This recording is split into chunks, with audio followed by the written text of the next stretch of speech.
Chers amis, bonjour, bienvenue à la présentation de la leçon de ce matin, de ce lundi 28 novembre 2022. Nous allons nous courber pour une courte prière. Éternel notre Dieu, notre Père, merci de nous avoir gardés jusqu'ici. Ce matin, nous sommes en ta présence. Te louer, nous venons te louer, nous venons t'adorer, Seigneur. Te louer, Seigneur, est pour nous l'oxygène que nous respirons, l'oxygène spirituel de notre vie spirituelle. Donne-nous la santé intégrale. Pas seulement la santé physique, mais la santé mentale et la santé spirituelle, surtout, Seigneur. Aide-nous aujourd'hui à passer une journée sous ta protection divine. Guide-nous, donne-nous la sagesse et l'intelligence de suivre tes lois, de les mettre en pratique, Seigneur. Guide-nous, fais-nous des artisans de paix, de joie. Aide-nous à apporter, Seigneur, l'espérance dans nos paroles et aussi en partageant ton évangile avec ceux qui ne te connaissent pas encore. Pardonne nos péchés. Au nom de Jésus, nous te prions. Amen. Chers amis, un matin, Pasteur Zabalaba nous un titre Remplacer Dieu, c'est Jérémie 2, verset 13. Texte là, car mon peuple a doublement mal agi. Ils m'ont abandonné, moi, la source de vivre, pour se creuser des citernes crevassées qui ne retiennent pas l'eau. Citernes était vraiment important en Palestine parce que pas de gain pile l'appeler, surtout en été, il était toujours besoin de réserve pour de l'eau. Bien des été, surtout elle fait chaud, pas de combien de l'eau. Et dans ça a été long de mai à septembre, la pluie en Palestine était très rare. Ajouté au manque de sources naturelles d'eau, alors c'est important pour te gagner citerne, pour te gagner de l'eau. Et aussi important que de l'eau, citerne, ça c'est important. Pas de monde qui a songé à échanger la source d'eau vive contre des citernes. Encore moins contre des citernes qui ont creux là-dedans, côté de l'eau pas arrêter. Alors c'est ça, l'Éternel dit, Judas t'est fait. Il changer le vrai Dieu contre de faux dieux.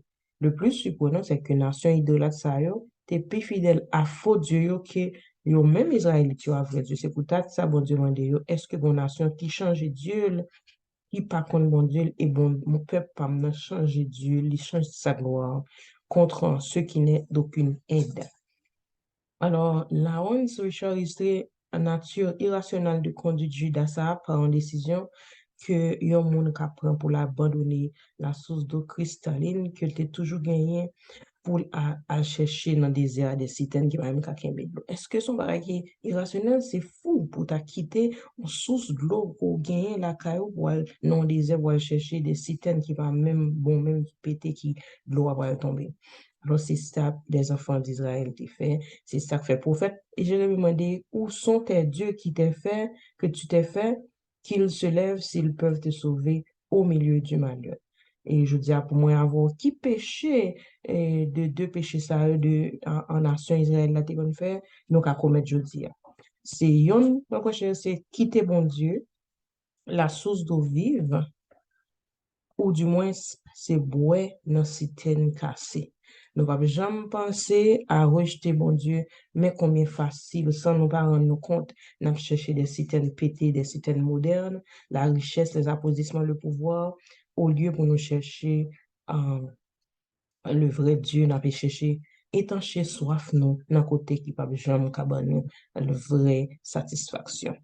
Eh bien, la prière pour aujourd'hui, c'est Seigneur Jésus, délivre-moi de la tentation de boire aux citernes qui ne peuvent satisfaire ma foi, ma soif de toi. Donne-moi plutôt de l'eau qui jaillit pour la vie éternelle afin que je n'ai jamais soif.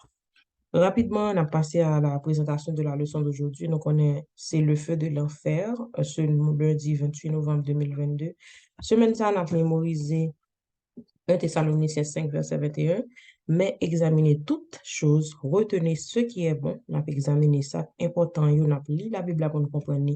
Et si vous présentez nous des informations sur la Bible, il faut nous sonder les Écritures. Le feu de l'enfer. The Sight of Hell,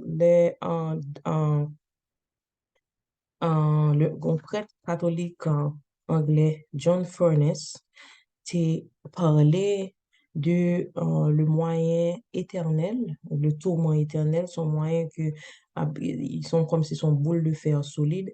Livre ça, c'est James Duffy qui écrit les The Side of Hell qui expliquait côté prêtre catholique là, t'ai parlé de yon en boule de fer solide. Il dit de temps en temps, les oiseaux viennent une fois par chaque centaine de millions pour toucher la grande boule de fer avec une plume de son aile. Il dit que c'est comme ça combustion des pécheurs en enfer arrière. C'est comme si son bagage qui est éternel. C'est une métaphore, hein, mais en pile protestant, je dis à quoi que gagner l'enfer éternel. Et il y a un pile texte, nous sommes capables de lire pour Malachie 4, verset 1 qui dit, nous, quand le jour vient ardent comme une fournaise, tous les hautains et les méchants seront comme du chaume le jour qui vient les embrasera, dit l'Éternel des armées, il ne leur laissera ni racine ni rameau.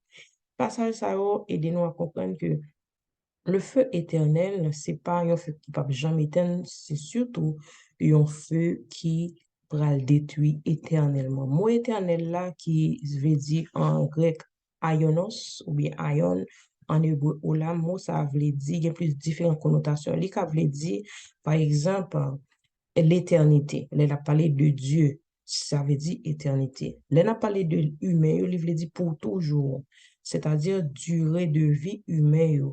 Le Matthieu 18, verset 8, avec Matthieu 25, verset 41, parler de éternel, ça veut dire que fait du feu, pape éteint tout autant tout ça qui pas bon, yo, pas fait consommer. Ça veut dire que feu éternel, en le sens, la consommer complètement, irréversiblement, totalement, la détruit, tout méchant. C'est pas vraiment une théorie châtiment éternel. Ça veut dire si méchant yo pas t'a jamais puni, alors pas t'a jamais le mal, pas t'a jamais éradiqué, et pas t'a besoin vraiment gagner la vie éternelle parce que nous avons toujours connu à côté de nous, il y a des gens qui brûlent éternellement. Alors, aussi malheureux que soient les feux de l'enfer, ils ont révélé nous la vérité sur l'enfer. Ça veut dire qu'il y a une éradication du mal. Ça témoigne de l'amour, bon Dieu, en contraste avec une idée de tourment éternel.